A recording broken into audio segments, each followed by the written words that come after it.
subit. Une catégorie de filles se sont engagées à utiliser des médicaments pour développer leurs fesses et leurs seins, s'exposant ainsi aux multiples pathologies dont les cancers. La vente de ces médicaments est une bonne affaire, a dit un commerçant que nous écoutons, suivi d'un médecin qui explique les dangers de cette folie.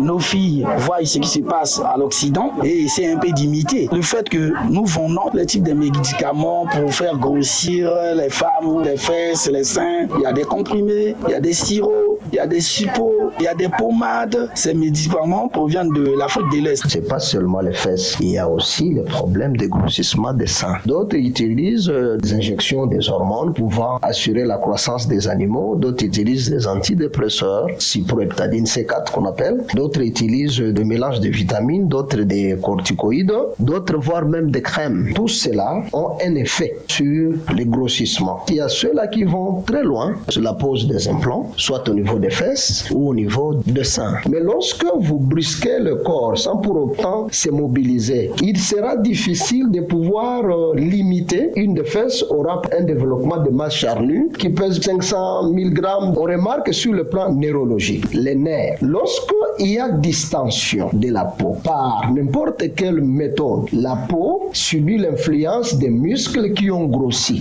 d'où les nerfs sont distendus ou en surtension. J'aurai une sécrétion perturbée ou désordonnée. Je risque d'avoir un sein qui pèse même 5 kg, qui mesure même 45, 60, 70 cm. Il peut y avoir formation de fibromes, ce que vous appelez myome. Donc la croissance n'est pas maîtrisée. Je peux contracter un cancer gynécologique en général. Ça peut être un cancer de l'utérus.